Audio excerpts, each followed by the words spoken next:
The next thing that I'll show you how to make are these woven wheel flowers, and those are made using a full stick strands of embroidery floss and a woven wheel stitch. To do a woven wheel stitch, start out with a lot more floss than you normally would. This is going to take a lot. Start from the end of one of these lines and follow that line to bring your needle back down to the center.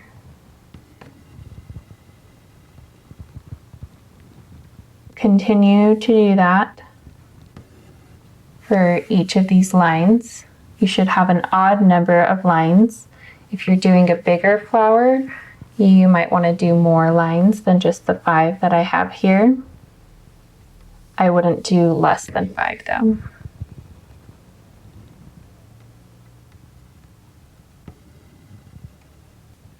Once you have all of your lines, go ahead and bring your needle up near the center, but not in the center.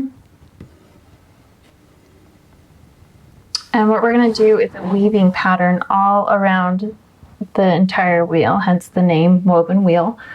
So we're going to be going over this line and under this one, over this one, under this one. So let me just show you. So we're going over that and under this one. And pull the thread all the way through. We're going to go over this one and under this one.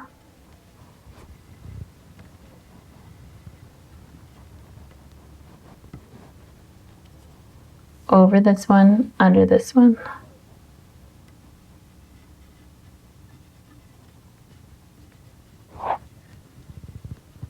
So then you'll notice that every time you go around, you're alternating which ones you're going over and under. So last time we went under this one, and now we're going over it.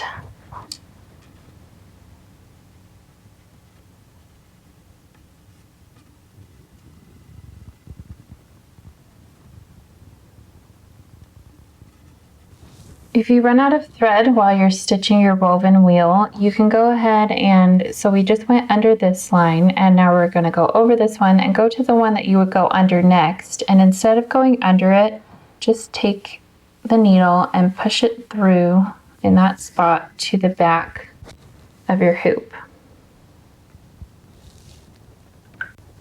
Then you can come to the back and secure the thread by weaving it under the center here. And I actually like to weave it under a couple times and then leave a loop so that I can tie a knot just like that. And then you could, if you're out of thread, which I'm not yet, but you can go ahead and trim that off and then tie a knot in your new piece. And then you're going to want to come up in the same spot. So here's the one that we pretended to go under, but we went instead through to the back. So now we're going to come up from the back on the other side of this line, giving the appearance that we actually just took the needle underneath that line like we were supposed to. So then continue to stitch around just like before.